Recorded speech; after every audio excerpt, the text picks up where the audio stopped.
Assalamualaikum warahmatullahi wabarakatuh. Innal hamdalillah nahmaduhu wa nasta'inuhu wa nastaghfiruh wa natubu ilaihi wa nastahdihi wa na'udzu billahi min syururi anfusina wa min sayyiati a'malina. Man yahdihillahu fala mudilla lahu wa man yudlil fala hadiya lahu. Asyhadu an la ilaha illallah wahdahu la syarika lah wa asyhadu anna sayyidana Muhammadan abduhu wa rasuluh. Allahumma salli wa sallim ala abdika wa rasulika Muhammadin wa ala alihi wa sahbihi wa man tabi'ahum bi ihsanin ila yaumiddin.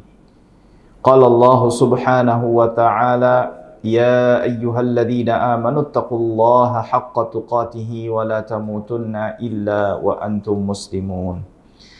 Jamaah sekalian, alhamdulillahi rabbil alamin. Kita bersyukur kepada Allah subhanahu wa ta'ala, yang dimana Allah tabaraka wa ta'ala masih dan senantiasa melimpahkan kepada kita semuanya nikmatnya yang begitu amat banyak, sehingga kita bisa duduk bersama di majelis yang mulia ini untuk sama-sama melanjutkan kajian, pembahasan dan penjelasan kitab Al-Yaqutun Nafis fi Madhhab Ibni Idris karya Sayyid Ahmad Ibn Umar Asy-Syatiri rahimahullahu ta'ala. Kita di kajian yang lalu sudah menyelesaikan pembahasan mengenai 10 pendahuluan pokok hal yang harus dipahami untuk mempelajari ilmu fikih, dan kita sudah memasuki penjelasan dan membacakan perkataan Sayyid At-Taharah, yang dimana beliau mengatakan At-Taharatu lughatan secara bahasa an-nadhafah, bersih, wal khulus dan terbebas, minal adnas dari segala bentuk kotoran hissiyah maupun yang kasat mata, kanat kal anjas seperti najis-najis, au ma'nawiyah atau yang tidak kasat mata seperti uyub atau aib-aib. Dan wasyar'an secara syariat maknanya adalah toharoh itu adalah fi'lu sebuah perbuatan, amalan, ma tatawaqqafu alaihi ibahah, yang dimana dibolehkannya kita untuk melakukan ibadah yang disyaratkan ketika melakukannya harus dengan kondisi suci itu bergantung kepada perbuatan tersebut. Artinya kalau kita hadas kecil itu kan kita harus apa? Berwudu.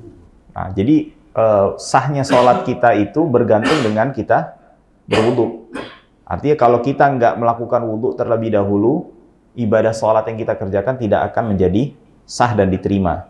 Begitu juga kalau misalnya kita hadas besar, maka kalau kita sholat tanpa melakukan mandi janabah terlebih dahulu, sholat kita juga tidak akan sah dan diterima. Artinya sahnya ibadah sholat itu bergantung kepada kita mengamalkan atau melakukan taharah tersebut. Walau min ba'dil wujuh, walaupun dari sebagian sisinya seperti apa, tayamum au thawabun mujarrad, atau dengan perbuatan tersebut untuk mendapatkan hanya murni untuk mendapatkan mendapatkan pahala saja, walaupun artinya bukan dalam rangka untuk menghilangkan hadas, mengangkat hadas dan menghilangkan najis. Baik. Wasailut taharah wa maqasiduha. Nah, sarana bersuci dan tujuannya. Tentu kita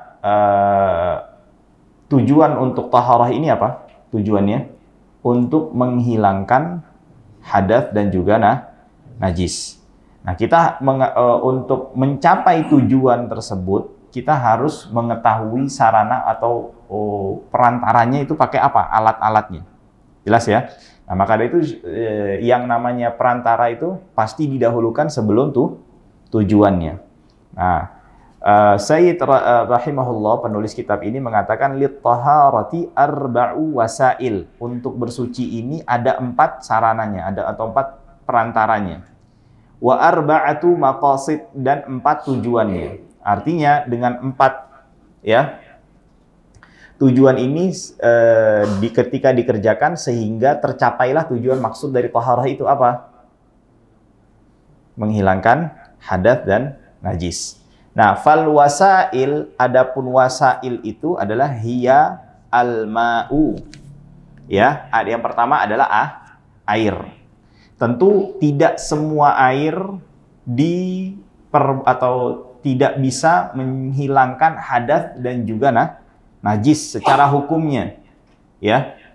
Ada kriteria yang mesti dipenuhi agar air tersebut bisa menghilangkan hadas dan juga najis. Kriterianya adalah apa? Air tersebut tidak memiliki sifat yang mengikat. Tidak memiliki sifat yang mengikat. Seperti gini. Kita kalau ambil air dari sumur, ketika sudah air yang dari sumur itu sudah ditaruh di gelas, apa kita harus mengatakan ini air sumur? Nah, misalnya ini airnya dari sumur nih, ya. Apakah saya harus bilang ini air sumur? Kalau misalnya antum nggak tahu anak ngambil dari sumur, antum bakalan ini air, percaya nggak? Percaya ya? Nah sekarang kalau misalnya Ana ambil air mawar, ya, begitu antum buka tercium aroma mawar. Ana bilang enggak, ini air, percaya enggak? Antum harus tambahkan, enggak, ini ada sifatnya, air mawar. Nah, sifat ini mengikat, tidak bisa terlepaskan. Nah, artinya air-air yang seperti ini yang memiliki sifat mengikat itu tidak bisa digunakan dan dipakai untuk bersuci, ya. Kecuali air laut. Kecuali apa? Air laut. Ya, itu pengecualiannya. Karena Rasul Shallallahu Alaihi Wasallam bersabda, huwa tahuru ma'uhu al-hillu maitatuhu. Air laut itu mensucikan, suci dan juga mensucikan, dan halal bangkai yang ada di dalamnya. Ya, nah itu dia. Dan juga dasar kenapa harus menggunakan air, Allah Subhanahu wa taala berfirman, wa anzalna minas sama'i ma'an tahura, di surat Al-Furqan ayat 48. Nah, itu jadi sarananya, ya, perantaranya untuk kita mendapatkan bersuci itu menggunakan apa? Air yang pertama. Lalu yang selanjutnya adalah wat turabu, ya, tanah, ya. Kita bersuci dengan diantaranya apa? Dengan menggunakan tanah. Tentu tidak semua tanah ini, ya, bisa digunakan dan dimanfaatkan untuk bersuci. Ya, seperti tanah yang maaf ada kotorannya di situ, bisa nggak? Nah, nggak bisa. Atau tanah yang sudah digunakan untuk bertayamum, bisa nggak? Jadi sudah bertayamum, terus tanahnya itu berjatuhan, ditadahin, terus kita pakai tayamum, tidak bisa. Nah, dan juga apakah setiap tanah ini, kan tanah juga banyak macamnya kan? Ada yang tercampur dengan zat-zat atau benda-benda yang lainnya. Nggak semua tanah itu bisa dimanfaat atau digunakan untuk bersuci. Tapi yang bisa digunakan untuk bersuci adalah tanah yang memiliki debu. Ya. Tanah yang memiliki debu. Mengapa demikian? Karena Allah Subhanahu wa taala berfirman di dalam surat An-Nisa ayat 43, "Fatayammamu sha'idan thayyiban." Maka bertayamumlah dengan menggunakan sha'id thayyib yang baik.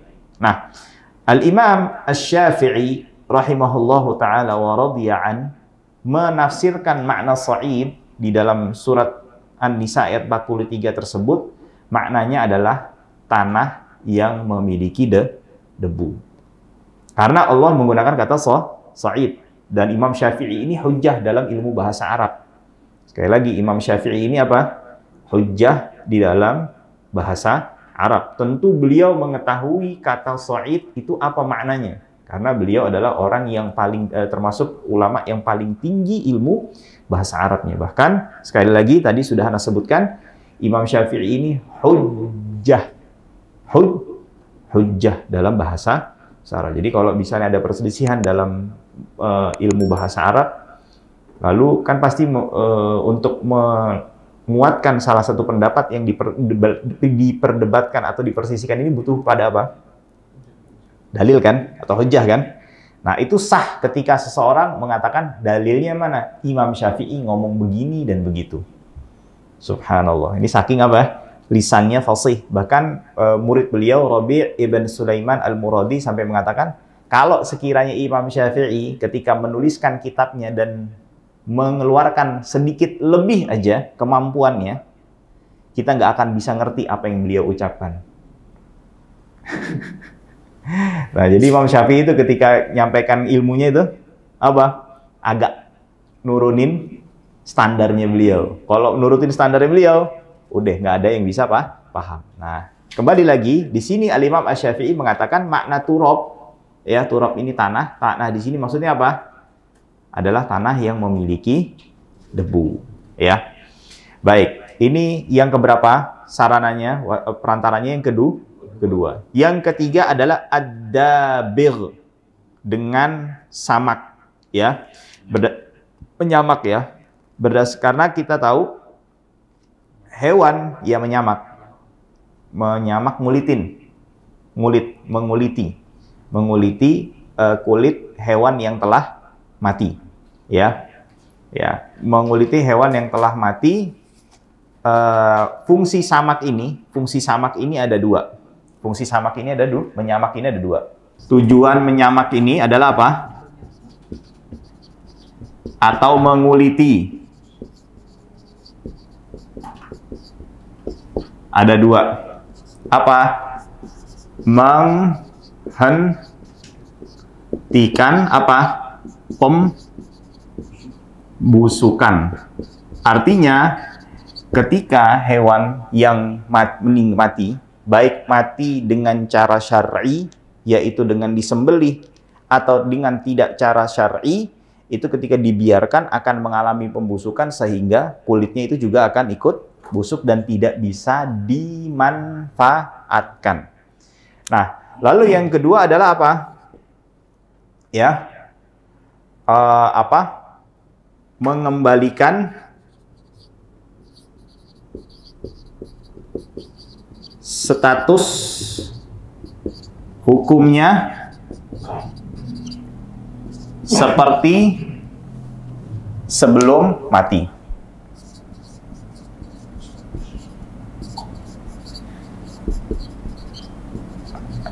Kenapa saya pakai diksi begini nih? Kan kayaknya agak ribet ya. Paham ya? Oke. Hukumnya hewan itu suci apa enggak suci? Secara zatnya. Suci apa tidak suci? Semuanya suci kecuali apa? Ya itu tadi ya. B1 dan B2. Anjing dan babi. Oke. B1 dan B2 ini hukumnya apa? Saat hidup ya. Kita bicara saat hidup. Kan ini sebelum mati. Hukumnya apa? Najis. Lalu mati ya kan? Hukumnya apa? Ketika mati najis kan? Karena dia tidak bisa menyembelih itu tidak berpengaruh pada hewan ini. Najis. Nah, fungsi atau tujuan daripada menyamak menguliti ini untuk mengembalikan status sebelum dia mati. Nah, kalau ini nggak bisa kan? Karena kenapa? Sebelumnya najis. Tapi kalau misalnya hewannya kita terapkan kaidah ini misalnya kepada apa? Kambing. Kambing saat hidup hukumnya apa? Najis apa suci? Oke. Ketika dia mati menjadi, misalnya matinya bangkai. Najis, ya. Betul ya? Maka kan kalau misalnya disembelih ya ini menghentikan pembusukan. Tapi kalau misalnya dia matinya karena sakit atau tidak disembelih dengan sembelihan syar'i, maka dia menjadi apa? Najis, bangkai. Nah, ketika disamak atau dikuliti, dia mengembalikan statusnya kepada sebelum dia mati. Jadi apa? Suci. Itu tujuannya. Jelas ya? Kalau hewan buas, kalau harimau itu? Iya, pokoknya semua hewan, Pak. Semua hewan suci. Masuk harimau, hewan buas, iya. Kita makan pun tetap suci. Iya, suci. Nah, itu adapun memakainya itu nanti ada perinciannya. Tapi untuk kita bicarakan dari sisi sudut pandang apakah suci atau tidaknya. Itu dulu kan? Iya, iya. Oke. Nah, tentu menyamaknya harus dengan zat yang panas atau pedas. Ya. Baik itu suci ketika menyamaknya ataupun tidak suci. Jadi kan ketika menyamak itu, ketika dikulitin kan ada sisa di bagian dalamnya itu kan ada lemak-lemak itu. Nah, yang harus dipakai untuk menghilangkan lemak-lemak itu adalah zat-zat yang sifatnya pedas untuk menghilangkan lemak-lemak tersebut. Baik pedasnya itu atau zat yang panas itu suci maupun tidak suci. Maksudnya bagaimana? Biasanya zaman dulu itu dengan menggunakan misalnya al-qarz. Kalau qarz itu kalau nggak salah bunga akasia. Itu panas. Atau kadang menggunakan kotoran burung. Paham ya? Kotoran burung. Kotoran burung. Hah? Nggak tahu saya. Kalau pokoknya kata para ulama, mereka mengatakan zarqut tuyur. Nah, itu jenis burungnya saya nggak ngerti. Mungkin burung dara, burung elang, nggak ngerti saya. Ya, tapi yang jelas ketika sudah dipisahkan, untuk menghilangkan ini, untuk menghentikan pembusukan itu harus dilumuri dengan apa? Maaf, tadi kotoran burung. Nanti baru dijemur, posisinya dia mutanajis, terkena najis. Jadi sebelum dimanfaatkan, dipakai, dicuci terlebih dahulu baru bisa dipakai. Adapun kalau misalnya pakai proses penyamakannya itu dengan menggunakan bunga akasia tadi tuh, nah itu tidak perlu dicuci kembali. Karena kenapa bunganya? Jelas ya? Jadi tujuannya harus dia menggunakan zat yang panas itu untuk apa? Untuk menghilangkan zat-zat yang bisa menjadikan dia busuk. Itu dia. Baik, bisa dipahami ya? Oke. Itu yang ketiga. Jadi air ya yang bisa dipakai untuk bersuci, air, tanah, menguliti, menyamak. Oke, yang keempat adalah hajarul istinja, ya, adalah batu yang dipakai untuk istinja.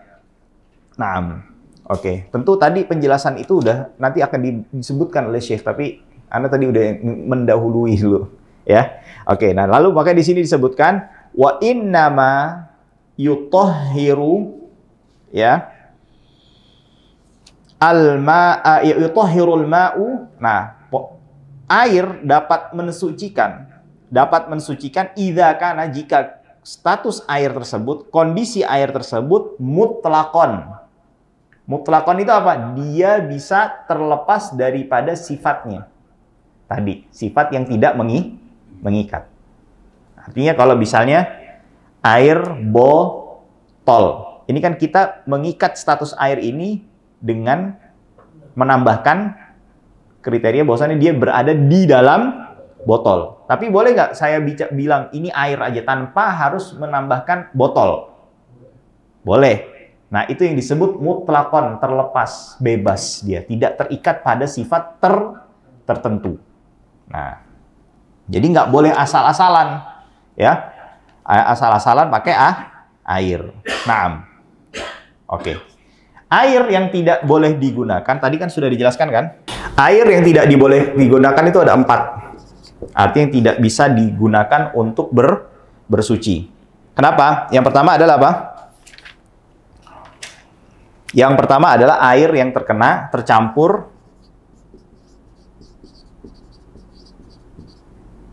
zat yang najis. Ya, terkena najis. Jadi kalau di gelas terus kejatuhan kotoran cecak di sana. Nah, itu adalah apa? Berarti kena najis. Lalu yang kedua adalah apa? Air musta'mal.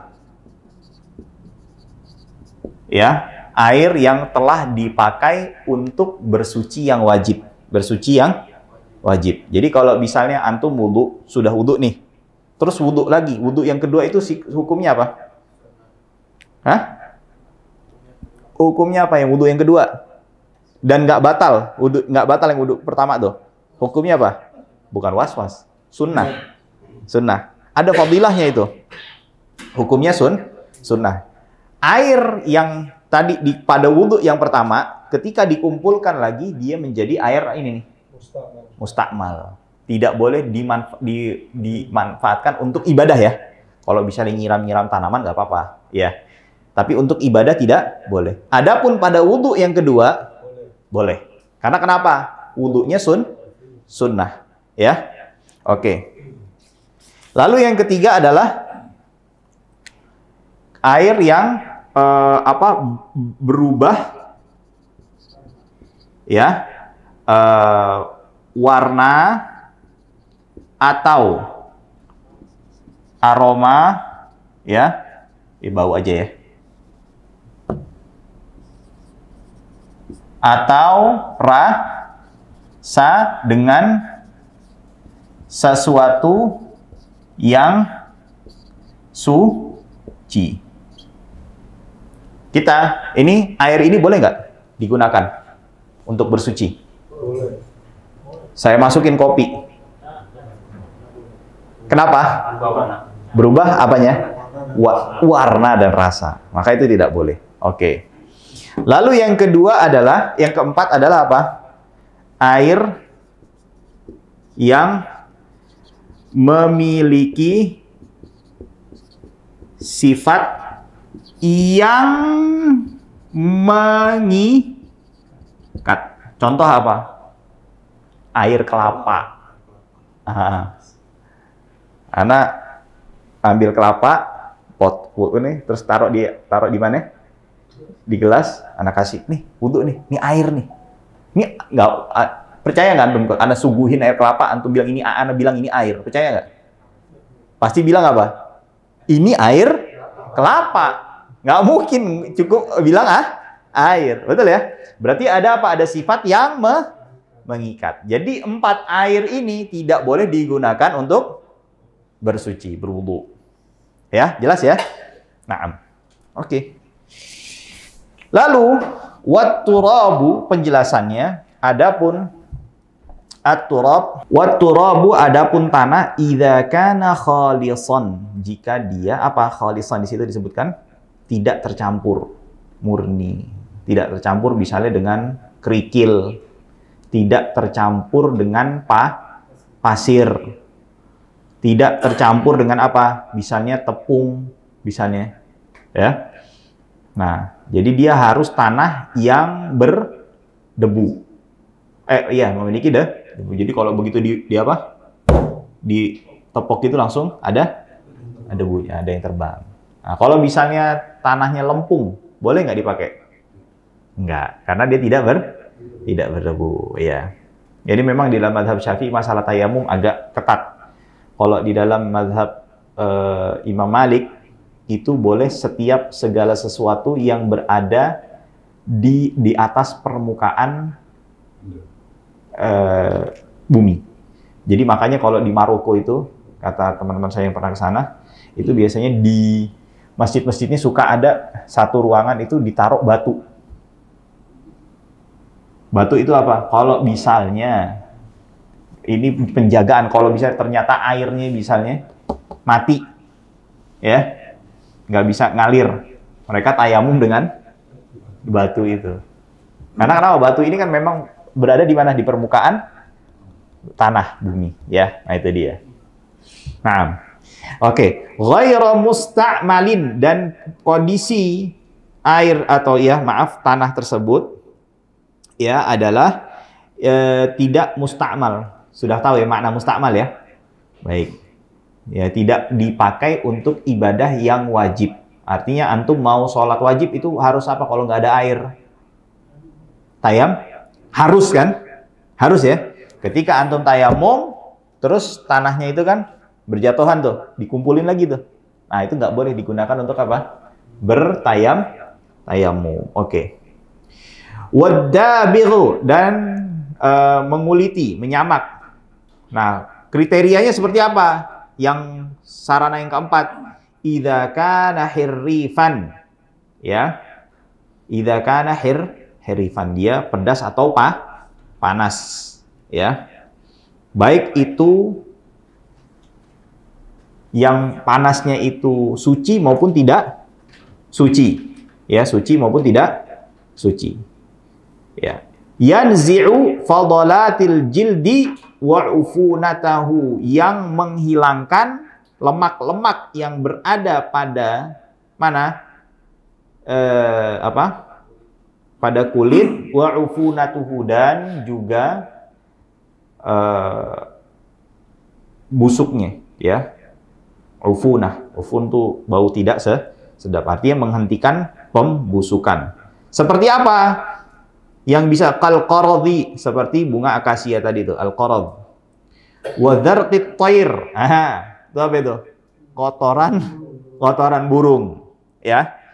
Wa hajarul istinja'i, dan yang keempat adalah idza kana tahiran. Ya. Tahiran. Dia bersih. Artinya bukan batu-batu yang ada apa? Ada kotorannya, nggak bisa dipakai itu. Harus bersih. Qali'an, dan dia bisa membersihkan apa? Membersihkan najis. Ya, jadi bukan batu yang misalnya saking udah apa namanya itu? Licinnya, kalau diusapkan nggak akan bisa menghilangkan dan mengangkat najis yang berada di area tempat buang hajat atau kotoran keluar. Ghairu muhtaramin, dan dia bukan sesuatu hal yang dihormati. Nah, yang dihormati itu seperti apa? Tubuhnya manusia, atau ngambil jarinya orang terus dibuat istinja, karena manusia ini muhtaram. Atau kertas kitab ilmu agama dan ilmu alatnya. Ilmu agama dan ilmu alatnya. Maksudnya ilmu agama itu seperti apa? Kayak tafsir, hadis, fikih, tauhid, dan ilmu alatnya seperti apa? Bahasa Arab, ilmu nahwu, ilmu shorof, ilmu balaghah, ilmu mantiq. Kata Imam Ibnu Hajar Al-Haytami, dan ilmu mantik yang ada saat ini. Kalau ilmu mantik zaman dulu yang masih ada syubuhat, ya, kesesatan dari orang-orang filsafat, itu tidak muhtaram. Atau yang termasuk tidak muhtaram itu apa? Kitab-kitab sihir, rajah-rajah. Nah, itu jadi kalau antum ngelihat ada kertas itu mantra-mantra, bisa digunakan untuk apa? Nah, iya itu deh bahasanya. Oke, baik. Jadi itu wasilahnya ya. Airnya selama tidak disifati dengan sifat yang mengikat. Turab, tanahnya itu tidak tercampur dengan zat apapun dan dia tidak mustakmal. Lalu yang ketiga apa? Menyamak. Ya, menyamak dengan sesuatu apa? Yang panas, ya, yang menghilangkan lemak dan juga menghentikan pembusukannya. Ya. Jadi nggak cukup cuma dijemur itu aja nggak cukup. Tidak cukup. Dan yang keempat adalah apa? Menggunakan batu istinja, yang dimana batu istinjanya ini kriterianya dia harus apa?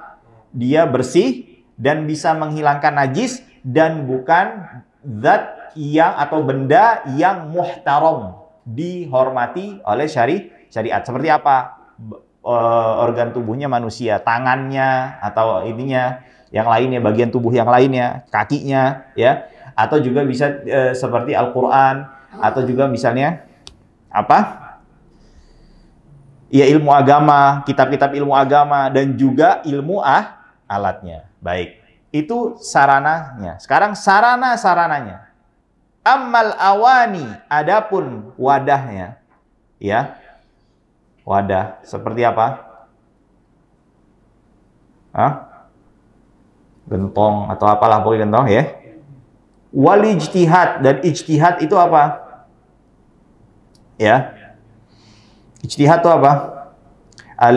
Alladhi huwa badlul majhud fi tahsilil maqsudi, ya. Dia mengerahkan daya upayanya dia untuk mendapatkan tujuannya. Artinya dia berijtihad, dia lihat nih, ini ada air apa enggak di sini. Ya, dia harus ijtihad dulu. Jangan main langsung tayamum, harus lihat dulu. Ini ada, jangan, udah deh, nggak pakai nanya dulu, nggak pakai apa, ya. Nah itu kalau bisa dia tayamum tanpa melalui proses itu, tayamumnya tidak apa? Tidak sah. Yang berdampak apa akhirnya? Tidak sah sholatnya. Itu adalah sarana-sarananya. Sarana-sarananya. Karena antum untuk bisa menggunakan tanah itu harus apa? Harus ada proses ijtihad terlebih dahulu. Setelah ijtihad ini membawa antum kepada hasil bahwasannya tidak ada air di daerah itu, ya, baru antum bisa apa? Menggunakan tanah. Oke. Nah, famin wasailil wasail, maka keduanya termasuk dari wasail sarananya sarana. Wal maqasid, adapun tujuannya tujuannya taharah itu apa? Ya, al wudu. Wudu ini dengan menggunakan apa? Menggunakan sarananya apa? Air. Wal ghusl, mandi janabah, menggunakannya apa? Air juga. Wat tayammum, tayammum menggunakan apa? Tanah. Tanah yang ada debunya. Wa izalatun najasah, dan menghilangkan najis. Nah, menghilangkan najis ini bisa 3. Baik dengan air saja, atau air plus tanah, air saja, atau air plus tanah, atau bisa dengan batu. Kan antum habis buang hajat yang keluar yang ada di bagian belakang itu apa? Iya, ada apanya? Ada najisnya kan? Nah, di antara yang bisa menghilangkan najis itu dengan apa? Batu di antaranya. Jelas ya? Atau dengan cara apa? Double. Dengan cara menyamak atau menguliti. Yang awalnya dia tadi apa? Setelah mati karena tanpa melalui proses penyembelihan, kalau dia hewan yang dimakan, jadi apa? Najis. Tapi dengan disamak, dikuliti, dia menjadi suci, bersih kembali. Oke, baik. Bisa dipahami sejauh ini? Oke, kesimpulannya jadi begini. Ya, bersuci atau yang namanya toharoh. Itu dibagi 3. Ya. 7 tujuan, ya. Sarana atau perantara. Yang ketiga adalah perantaranya, perantara.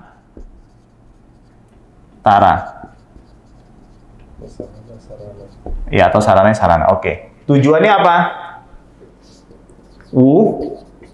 Wudu. Yang kedua apa? Mandi. Yang ketiga apa?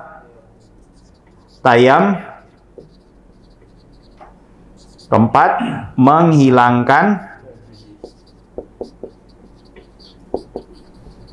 najis. Oke. Ini wudu dengan apa? Air. Yang ini dengan air. Yang ini dengan tanah. Nah, yang ini ada berapa nih? Ada 4. Air plus. Ini untuk apa? Najis, anjing dan babi. Iya. Babi juga kan? Iya, dalam mazhab Syafi'i mu'tamad, tetapi Imam Nawawi pilihan beliau, pendapat pribadi beliau, babi itu hukumnya seperti najis biasa aja. Cukup apa ini? Apa tadi semana nih? Batu dengan batu, dan yang keempat dengan samak. Oke. Sarana atau perantaranya dengan apa tadi? Air. Yang kedua Yang ketiga adalah iya. Sama aja sih. Batu terus samak ya. Samak itu menguliti loh ya. ya. Samak, dan yang keempat adalah apa? Batu. Ya, lihat air, ya kan? Tanah, ya. Oke. Perantaranya apa? Wadah. Dan juga yang kedua adalah apa? Ijtihad. Oke. Bisa dipahami? Oke. Nah, sekarang kita maksud apa? Tujuan yang mana? Pertama. Oke. Karena kan ini tujuan pertama. Oke. Al-wudu lughatan, secara bahasa, ya. Ismun, sebuah kata, li ghasli ba'dil a'dha, ya. Yang menunjukkan akan sebuah perbuatan mencuci sebagian anggota badan. Jadi kalau antum mencuci cuma kaki doang, secara bahasa itu dikatakan sebagai apa? Wudu. Mencuci tangan saja atau bagian separuh badan itu dikatakan sebagai wudu. Wa syar'an, adapun secara syariat, ismun li ghusli a'dha'in makhsusah, ya. Nama yang menunjukkan akan sebuah kegiatan mencuci pada bagian-bagigian tubuh tertentu. Boleh nggak kita wudu dikatakan wudu mencuci dada? Enggak kan? Nah, bagian anggota tubuh tertentunya ada berapa? Ada berapa? 4. Wajah, tangan sampai siku, kepala, dan kedua kaki. Biniyatin makhsusah, dengan niat yang secara khusus. Nah, hukumnya wudu itu apa? Wajib. Tapi yang menjadikan wajib wudu itu apa? Hadas saja. Saya berhadas, ini hadas sekarang, nggak wajib saya wudu kan? Ada 2 yang mewajibkannya. Harus ada 2. Iya. Atau ibadah yang disyaratkan dilakukan dengan kondisi suci. Seperti apa? Tawaf. Atau memegang mushaf. Nah, jadi kalau dia berhadas dan kondisinya ingin melakukan ibadah, yang ibadah itu disyaratkan dilakukannya dengan dalam kondisi suci, baru dia wajib berwudu.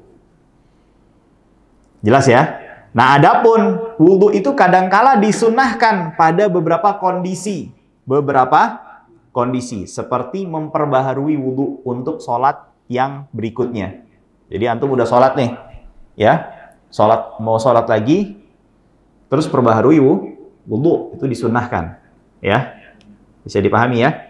Atau sebelum mandi janabah. Sebelum mandi janabah disunahkan apa? Wudu. Lalu ketika seorang junub, orang yang dalam kondisi junub, ingin makan, minum, tidur, atau mau nambah lagi rondenya. Paham ya? Nah, itu kondisi ini disunahkan apa? Wudu. Makan, minum, tidur, ya, dan juga nambah lagi, ya. Lalu ketika marah, disunahkan untuk apa? Wudu. Karena marah ini adanya percikan api dari siapa? Setan, maka dipadamkan dengan air wudu. Lalu wa indal ghadab, ketika sedang marah. Nah, itu sunnah tuh. Dan juga kalau habis ribahin orang, ngomong jelek, berbuat dosa lah, melihat hal-hal yang tidak diperbolehkan, itu juga disunahkan untuk apa? Berwudu. Supaya apa? Karena dalam sebuah hadits ketika orang berwudu, itu nanti akan menggugurkan dosa. Ya. Lalu juga yang diantara yang disunnahkan ketika untuk berwudu adalah apa? Ketika seseorang menyentuh mayit. Menyentuh mayit. Jadi ada orang menyentuh mayit, disunnahkan untuk berwudu. Walaupun tidak wajib kalau misalnya dia nggak batal wudunya. Lalu yang selanjutnya, yang keenam, yang diantara yang disunnahkan adalah ketika hendak membaca Al-Quran tanpa memegangnya ya. Maksudnya kalau mau megang Quran dalam kondisi berhadas ya, kondisi berhadas wajib. Ini kita bicara yang sunnahnya. Baca doang boleh dalam kondisi hadas kecil. Nah itu disunnahkan untuk kita tetap berwudu ketika hendak membaca Al-Quran. Atau ketika hendak membaca hadis. Atau membaca ilmu atau mempelajari ilmu agama. Itu juga disunahkan untuk berwudu sebelumnya. Baik. Furudul wudu. Nah, sekarang kita masukkan ya. Apa? Fardu yang atau maqasid tujuan yang pertama. Nah, wudu ini ada sekitar 6 atau 7 pembahasan. Fardunya, sunnahnya, yang dimakruhkannya, pembatalnya dan syaratnya dan seterusnya. Ya. Nah, yang pertama adalah furudnya, fardunya. Artinya, bila tidak dikerjakan, ini menjadikan wudu ini tidak sah. Ya. Ada berapa fardunya? Ada 6. Masih kuat? 5 menit lagi? Masih kuat nggak? Apa ini rekamannya 5 menit lagi? Oke. Nanti dipotong ya begininya. Baik, furudul wudu'i sittah, ada 6 ya. Secara umum dulu, 4-nya ini, yang 4 yang wajibnya ini itu berdasarkan Al-Qur'an. Di dalam surah Al-Maidah. Ya, di dalam surah Al-Maidah ayat 6. Ayat 6. 4. Ya. Yang duanya, yang pertama kedua-duanya ini istilahnya agak lebih mudahkan aja. Yang duanya ditetapkan dari hadis. Ya. Jadi gampangnya begini. Pembukaan penutupan itu dengan hadis, tengah-tengahnya ditetapkannya dengan Al-Qur'an yang 6 ini. Ya. Apa saja itu? Insya Allah kita akan jelaskan di kajian yang akan datang. Soalnya kalau dilanjutkan sekarang udah 5 menit juga nggak enak, gantungnya nggak enak. Ya, wallahu taala a'la wa a'lam wa ahkam wa sallallahu wasallam ala nabiyyina Muhammadin wa ala alihi wa sahbihi ajma'in walhamdulillahi rabbil alamin. Assalamualaikum warahmatullahi wabarakatuh.